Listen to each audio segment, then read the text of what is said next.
I've never been so happy that I was barely able to watch an Oregon football game.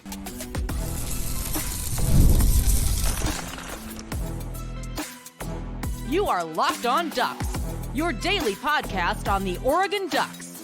Part of the Locked On Podcast Network, your team every day. Yep, we're doing it. We're absolutely doing it. This is a reaction episode of Locked On Ducks, brought to you by Game Time. Download the Game Time app, create an account, use code LOCKEDONCollege for $20 off your first purchase. This show, by the way, part of the Locked On Podcast Network, your team every day. Thank you for making it your first listen or your first view post. See, if I said what I was thinking, I'd have to edit it out of the show. So that's where we're at. By the way, go T-Birds. Go Thunderbirds. I mean, just go Thunderbirds. They saved my mood because I got out of calling the game in El Paso. Southern Utah got the first FBS win in 11 years, by the way, for those wondering. And I saw that Oregon was trying to pull ahead of Boise State, and then they just didn't. And they continued not doing it. And from what I could tell, it looked like they were shooting themselves in the foot. I'll be completely frank with you. I haven't watched extended game highlights or the full game back just yet. I will at some point, fear not. Right now, it feels appropriate, though, to just react to what is going on. Ashton Genty's incredible. Man, that guy's good. Oregon's defense also had some really crappy moments. Some really good ones, too. But, man, they had some really, really bad ones in this game. Oregon is sloppy. Oregon is not in sync. Oregon doesn't know what its offensive line should look like. Oregon is not in a good place right now. The season is not over. It can end any time if Oregon continues playing this way. It is important to remember the game is not over. Lest I remind you, as I'm going to, of Oregon's most bitter rival, Washington. Last year, for about a 10-week stretch, the radio guy Tony Castricone, who I know is a really good guy, he actually had an interesting thread about this on Twitter the other day, that last year was like the most exciting college football season ever for Washington fans. Why? Because for about 8 to 10 straight weeks, they barely beat teams that they should have blown out, who they were better than on paper, who they were big favorites against, and who they played down to and played sloppily and needed a play here or there. And then you looked up and they were playing for a national championship. So let that be a silver lining of positivity amidst what is some really bad football from Oregon. I mean, really, really bad football. Yeah, they started to figure out the offensive line in the second half. Why is it taking that long? I don't know. There was a clear difference when they went to Poncho at center, Harper right guard, and Nishad Strother at left guard. Why wasn't that the starting offensive line last week? I don't know. If Bedford comes back, do all the issues get fixed? No. Does something get fixed? Absolutely. There's no question about that. It's not as if Jordan James is not finding running lanes to go through. He averaged 6 yards a carry. He had a 100-yard game on 17 carries. Oregon created explosive plays. There were good things in this game. I'm going to focus on the things that are frustrating Oregon fans, because I think a lot of Duck fans right now, not just the ones online, are understandably frustrated, and you've got every right to feel that way. This team is not only not living up to its potential in the first couple of weeks, it is hilariously far away from it. As in how hilariously outgunned S.H.I.E.L.D. was when the Destroyer came to town in the first Thor movie, which is not the best Marvel movie ever made, but it's not the worst. I mean, this team is so much better than this. At least they should be. They just haven't shown it yet. There were baby steps here, but I mean, they were pretty baby. They were pretty infantile. So let's start with what Dan Lanning talked about. That they keep kicking themselves in the foot. I think he meant to say shooting them in the foot or kicking themselves in the stepping on a rake. I don't know. You phrase it however you'd like. Oregon had the 27-20 lead. They're going down the field. Patrick Herbert fumbles, and then next play, 70-yard touchdown, Ashton Genty. I don't know what the run fill was from Oregon safeties there. They were nowhere close to where they needed to be. I mean, holy smokes, that was not good. I caught about the second half of the fourth quarter, was the longest continuous stretch I was able to watch of the game, and I'll watch more, and then I'll talk about it more on Monday's show. But like, there are some good things here, but Oregon is just, Jeff Schwartz pointed this out on Twitter. Oregon's not a good football team right now, and he's 100% right. That you cannot watch this team play and feel like they are playing any semblance of good football, because they are not. They are playing sloppily. They are playing disconjointed. They are missing opportunities. I mean, you go up and down. Oh, this is going to be my favorite stat to react to in real time.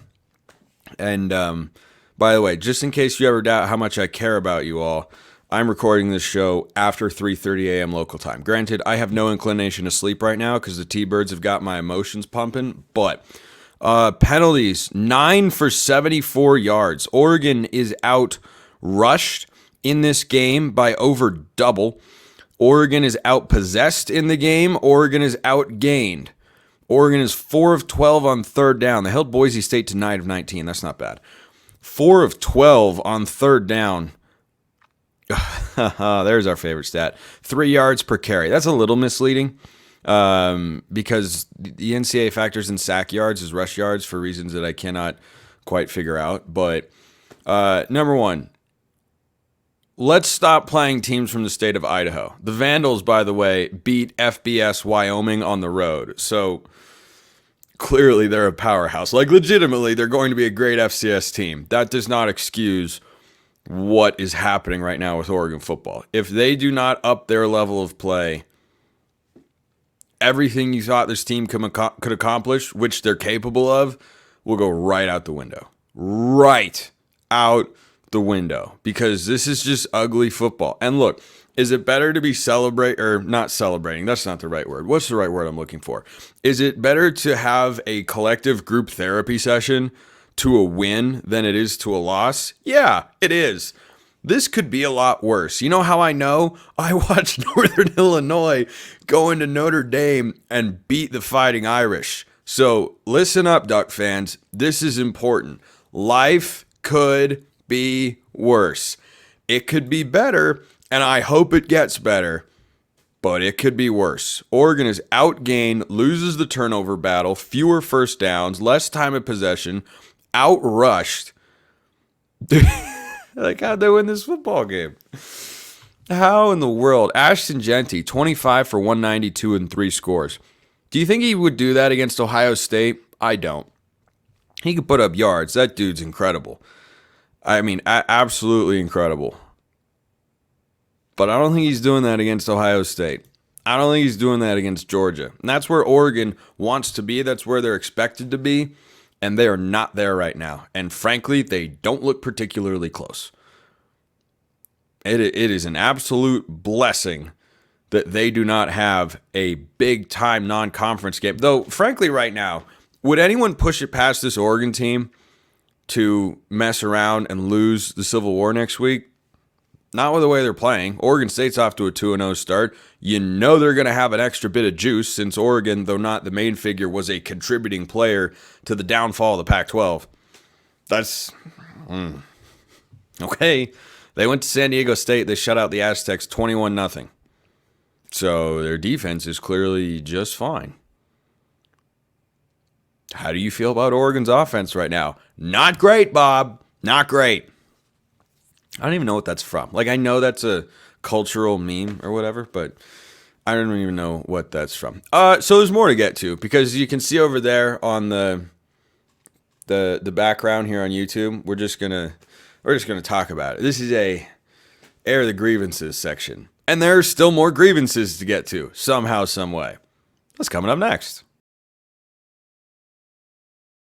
Right after we get to LinkedIn Jobs. When you're hiring for your small business, you want to find quality professionals that are right for the role. That's why you have to check out LinkedIn Jobs. LinkedIn Jobs has the tools to help find the right professionals for your team faster and for free, which is a super good price. LinkedIn isn't just a job board. LinkedIn helps you hire professionals you can't find anywhere else, even those who aren't actively searching for a new job but might be open to the perfect role. In a given month, over 70% of LinkedIn users don't even visit other leading job sites. So if you're not looking on LinkedIn, you're looking in the wrong place. On LinkedIn, 86% of small businesses get a qualified candidate within 24 hours. Hire professionals like a professional on LinkedIn. 2.5 million small businesses use LinkedIn for hiring. You know why? Because they know where the bread gets buttered. Post your job for free at linkedin.com/lockedoncollege. That's linkedin.com/lockedoncollege to post your job for free. Terms and conditions apply. That's an important second segment sip. I need to double up. There was a point in time in the night where there was a lot of yelling on my part, but in a controlled manner. Still, there was a lot of excited speaking on account of Southern Utah beating UTEP in El Paso. So, man, that was good. I'm so happy I didn't get to watch this game live. I said that at the top of the show. And, I ran through about 4 different lines from the first Iron Man movie that are applicable here. The first one is after Tony announces they're going to shut down the weapons program at Stark Industries. And Obadiah Stane, Jeff Bridges, says, well, that went well. That's how I feel. Except Oregon won the football game. And then there was another one, which is Tony's FaceTiming him and saying, Obi, what are you doing up? And you should be saying to me, Spencer, what are you doing up? Well, I'm doing this, of course. But getting back to the game here, it is great that Oregon's 2-0. It's kind of improbable, And one of the things that is most surprising about the way this season has gotten started is that Oregon teams under Dan Lanning have not played down to inferior competition. Now, Boise State, they're the favorites in the Mountain West. This is a good team. That's why I say this is a better performance than what Oregon put on last week against Idaho. It's just that's such a low bar. That's redefining the phrase aim low and achieve. Because Idaho was probably, as I said at the time, the worst individual performance of 4 quarters in the Dan Lanning era. And this was better than that, but it sure wasn't good. The sloppiness is just incredible. The offensive line has got no chemistry. Absolutely none. I just thought of that Seinfeld scene when Jerry impersonates Kramer with the red light. I'm running on no sleep. That's how I feel right now. No, that's how I'm going to feel tomorrow. But there is no chemistry whatsoever on the right side of this offensive line. It's a mess. Dylan Gabriel is getting sacked regularly. And yes, Jackson Powers Johnson is a loss. I expected there to be some level of regression along the offensive line. Shouldn't look this bad. The Matthew Bedford injury, I think, is pretty clearly a bigger deal than any of us, myself included, gave it credit for. I think a lot of us thought, oh, well, you slide Poncho over. He played a bunch of guard last year, and, that'll be fine. Nope, it's a problem. This is an absolute problem. When you hear people like myself or others talk about why continuity is an issue along the offensive line, or why it's important, or why you need chemistry, or why you need time to develop, this is why. This is what it looks like when you try to just throw it together and change lineups around. And look, they did find something there, but again, the fact that it's taking this long shows you that the coaching staff at some level is stumped and does not know what the right equation should be to make Y equal MX plus B. So, yeah, I mean, the offensive line just not great. Not great. Defensive line still looks really good. Pass defense looked awesome. I said going into this game, hey, make Maddox Madsen beat you. He doesn't scare me very much. 17 of 40 for 148 yards and a touchdown. You know the incredible thing? Gabriel was 18 of 21, 243 and 2 scores. Maddox Madsen had a higher QBR. Yeah, that doesn't make sense on paper, But I get the sense that once I watched the game, and for a couple sequences I witnessed in the second half, tracks in my head, yeah, that could be the case. But still, 17 of 40, 148 in the touchdown for Maddox Madsen. 3.7 yards per attempt. Like, that's great pass defense. Ashton Genty, 25 carries, 192 yards, and 3 scores. Holy smokes, make a tackle. Holy smokes, make a tackle. How about the punt return and kick return game? Tez Johnson, Noah Whittington. By the way, I wasn't able to see who picked up Noah Whittington's fumble, but what in the Kalen Clay is going on? This is part of the infuriating nature, and the internet's infuriating, of course.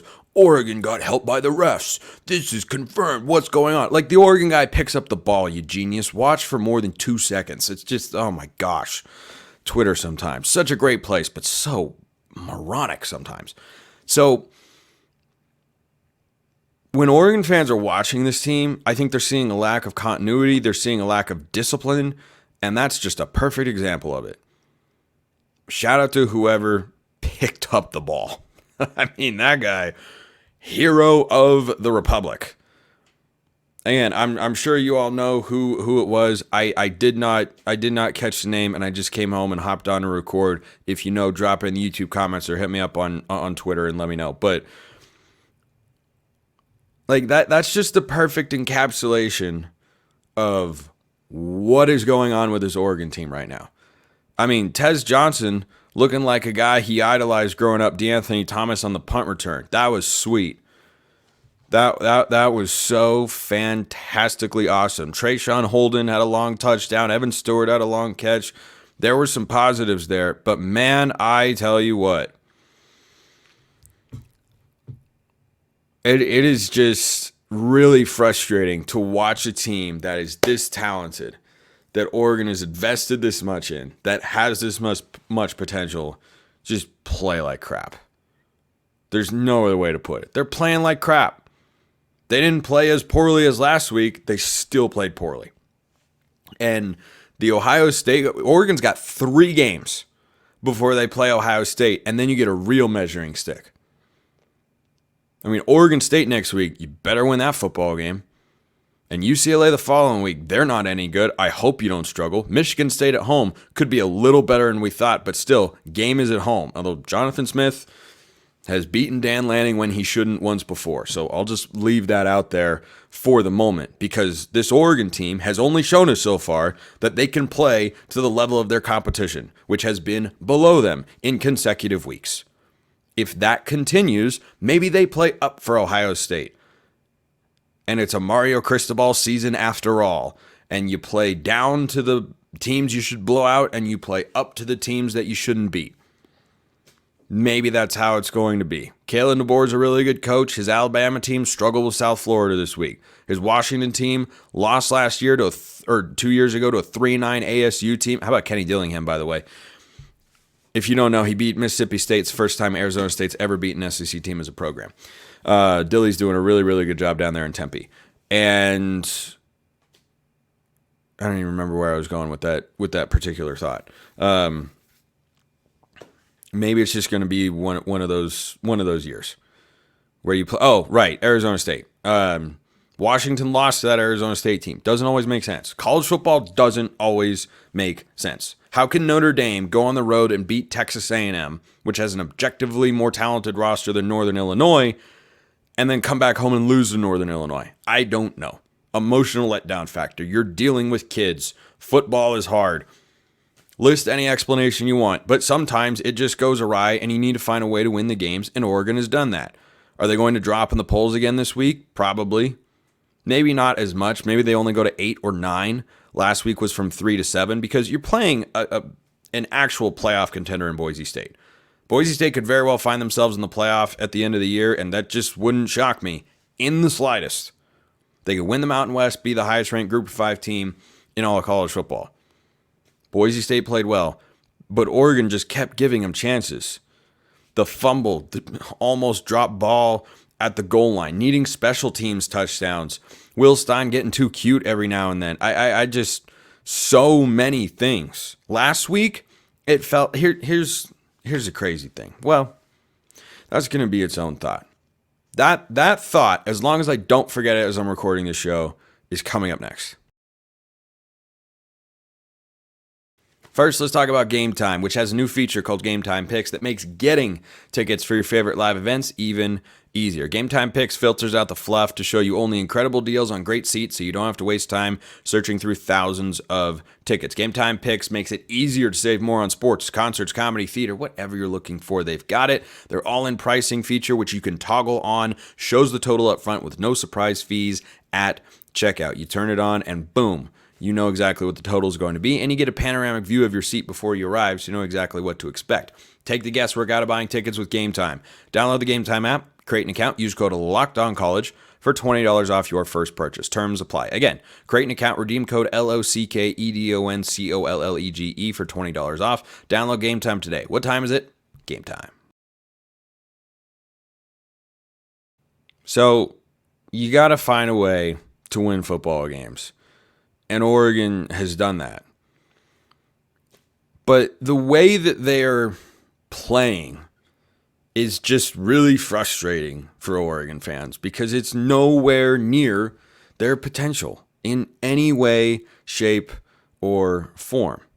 Last week against Idaho, I said multiple times throughout the week that there was just the one problem. Multiple problems within that unit, the offensive line, but it was just the one problem and everything else looked how we thought it would. Well, there were more problems this week, and that's concerning. So at the same time, certain areas have improved. Explosive plays, for instance.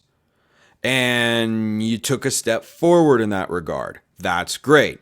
But then in other ways, this is a step backwards. I know Ashton Jeanty is great. He should not be able to, in Autzen Stadium, with no passing game of note, under 150 yards, he should not be able to go for 192 and 3 scores. Shouldn't happen. Cannot happen. If you're giving that up to Boise State, what happens when Ohio State comes into town?